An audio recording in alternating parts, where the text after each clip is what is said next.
अब एक और मसला यह है कि ब्लेम गेम शुरू है।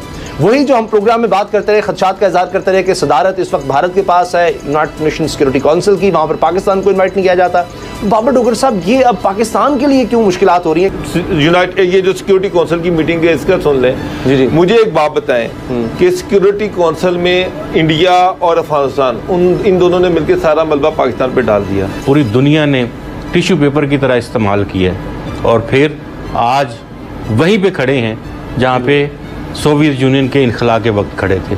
कौम से कहा आपने घबराना नहीं है। घबराना नहीं, कई बड़े घबरा गए थे बीच में। घबराना नहीं। अब एक और मसला यह है कि ब्लेम गेम शुरू है। वही जो हम प्रोग्राम में बात करते रहे, खदशात का इज़हार करते रहे कि सदारत इस वक्त भारत के पास है यूनाइटेड नेशन सिक्योरिटी काउंसिल की, वहां पर पाकिस्तान को इन्वाइट नहीं किया जाता।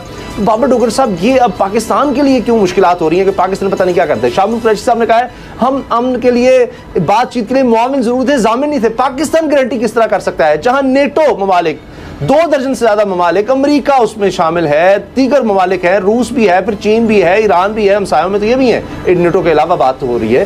तो फिर वो अगर कुछ नहीं कर सकते, पाकिस्तान अकेला क्या करे? क्यों पाकिस्तान से इतना ज्यादा समझ आता है कि पता नहीं क्या कर देगा पाकिस्तान के, अफगानिस्तान में अमन हो जाएगा? किस तरह से? उसामा साहब, आपने ये बात तो ठीक की कि नेटो में जो है 26 से ज़्यादा ममालिक है, बेतहाशा वसाइल हैं, बेतहाशा असला है, सारा कुछ है, सारी सुपर पावर उसमें थी। उसमें अमेरिका भी था, फ्रांस भी था, उसमें बरतानिया भी था, और ये वहाँ पर 20 साल रही हैं, और वहाँ पर 20 साल में ये तो तालिबान को दबा नहीं सकी।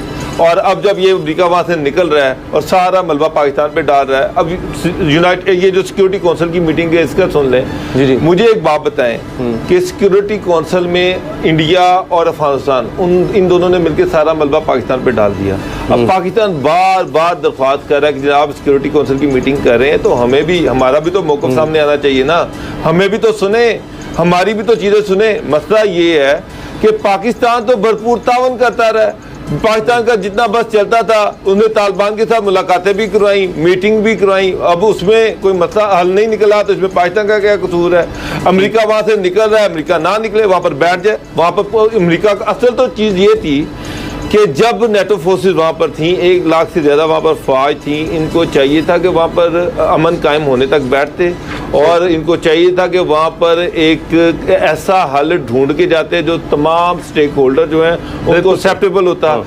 अब पाकिस्तान, देखिए शाह महमूद कुरैशी ने बिल्कुल सही कहा है, हमने पहले 20 साल जो है 30 साल से हम ये 30 लाख अफगानियों को पाल रहे हैं। अब वहाँ पर ये चाह रहे हैं कि जनाब मजीद अफगानी जो है वो रेफ्यूजी हमारे पास आ रहे हैं, हमारे पास तो अपने लोगों को खाना देने के लिए पैसे नहीं है। अभी हम रो रहे हैं कि यहाँ पे महंगाई है, बेरोजगारी है, लोगों को पैसे देने के लिए गवर्नमेंट चीज कोई नहीं है, रिसोर्सेज है कोई नहीं है। हम 10, 15, 20 लाख अफगानियों को किस तरह से पनाह दे सकते हैं? तो सर जी, इसका हल यही है कि अब दोहा कॉन्फ्रेंस हो रही है, इसमें सबसे जो तालिबान, बिल्कुल मैं कहता हूँ उनकी डिमांड ठीक है, ये जो कठपुतली गवर्नमेंट है इसी की वजह से लड़ाई हो रही है, इसी की वजह से वहाँ पर सारा फटा है। ये गवर्नमेंट वहाँ से ख़त्म की जाए, सारे स्टेक होल्डर्स को बिठाया जाए, एक मुतफिका कंसेंसस के साथ गवर्नमेंट बना दी जाए, आज खाना जंगी खत्म हो जाएगी। अच्छा, ये आज उसामा साहब, अगर नीयत है, अगर अमेरिका चाहता है, इंडिया चाहता है वहाँ पर खाना जंगी ना हो, अगर सारी पावरें चाहती हैं तो इस कठपुतली गवर्नमेंट को ख़त्म करना पड़ेगा, और इसकी जगह पर एक कंसेंसस के साथ तमाम स्टेक होल्डर्स को बैठा के एक मुतफिका हुकूमत जो है वो कायम की जाए, उसको टाइम दिया जाए 1 साल का, 2 साल का, वो वहाँ पर बैठे अमन कायम करे, उसके बाद वहाँ पर इलेक्शन करवा दे या जो भी नया प्रोसीजर वो कर दें। लेकिन अगर इसी तरह चलाना है तो फिर अमन वहाँ पे कायम नहीं हो सकता। पाकिस्तान की अफगानिस्तान के लिए कुर्बानियाँ 40 सालों से ज़ायद पर मुहित हैं। 40 सालों से ज़ायद पर मुहित कुर्बानियों का सिला ये है कि गुज़िश्ता हफ्ते में, गुज़िश्ता रोज़ ही कह सकते हैं कि सलामती कौंसिल में अफ़गानिस्तान के ऊपर इजलास था और पाकिस्तान को उसमें शिरकत की इजाज़त नहीं दी गई। तो कैसे हालात ठीक हो सकते हैं अफ़गानिस्तान के? हम फ्रंट लाइन स्टेट थे, जंग हमने लड़ी है, हमारे नौजवान शहीद हुए हैं, हमारा इंफ्रास्ट्रक्चर ख़राब हुआ है, हमारे शहरी मारे गए हैं, वकला, तालिब इल्म, कौन सा ऐसा सोसाइटी का तबका है, टीचर्स, कौन से लोग हैं जो नहीं इस जंग में इस्तेमाल हुए, जो इस जंग का खाको खून नहीं हुए? कितनी औरतें हैं जो बेवा हो गई? हमारा कलेक्शन सपोर्ट फंड हमें मिलना था, वो कहाँ गया? नेटो की सप्लाई, क्या कुछ देख ले, पूरी दुनिया ने टिश्यू पेपर की तरह इस्तेमाल किया है और फिर आज वहीं पे खड़े हैं जहाँ पे सोवियत यूनियन के इनखला के वक्त खड़े थे। साहब बात ये मसला ये है कि ये जो सिविलाइज वर्ल्ड है, ये जो यूरोप है जो अपने आप को बड़ा सिविलाइज कहता है, ये जो अमेरिका है जो बड़ा सिविलाइज कहता है, 20 साल ये यहाँ पर रहे हैं, अरबों डॉलर इन्होंने यहाँ पर खर्च किए हैं।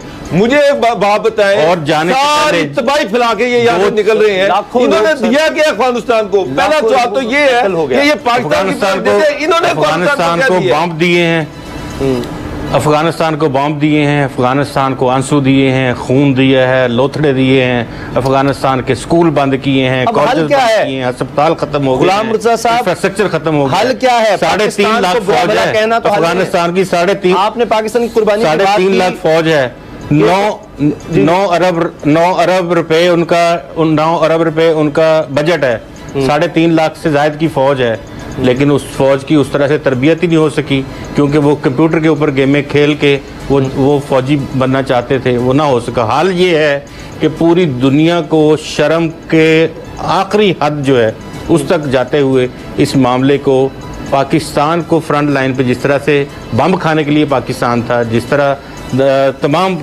जो कुर्बानियाँ थी उसके लिए पाकिस्तान था, हिजरत करके आए उनकी खिदमत के लिए पाकिस्तान था, तो ये पाकिस्तान को यहाँ मेजर रोल जो है वो डेजिग्नेट होना चाहिए। दुनिया की कौमें ये बात करें कि आप वहाँ पे हमें अमन करवा के दें। मैं आपको इंशाल्लाह यकीन से कहता हूँ, हमारी फोर्सेस, हमारी इंटेलिजेंस एजेंसीज, हमारी लीडरशिप वहाँ अमन के लिए बहुत अहम किरदार अदा कर सकते हैं और वहाँ अमन हो सकता है। और अफ़गानिस्तान का हल, पुरअमन अफ़गानिस्तान का हल अफ़गानियों की और अफ़गानिस्तान के लोगों की अपनी हुकूमत से है। वहाँ लोया जरगा बुलाया जाए, वहाँ के लोगों से पूछा जाए कि वो अफ़गानिस्तान, वो कौन सा, कभी कहते हैं जी यहाँ मॉडर्न अफ़गानिस्तान चाहिए, कभी कहते हैं बुरके वाला अफ़गानिस्तान चाहिए। वो भाई उनसे तो पूछ लो कि वो जो वहाँ के लोग हैं उनको अगर 20 साल बाद इसी दलदल में फिर झोंकना था। आज जो तालिबान के मुहब्ब हैं वो तालिबान की तारीफ़ें कर रहे हैं, जो दीगर पार्टियों के मुहब्ब हैं वो उनकी तारीफ़ें कर रहे हैं। अफ़गानियों का क्या कसूर?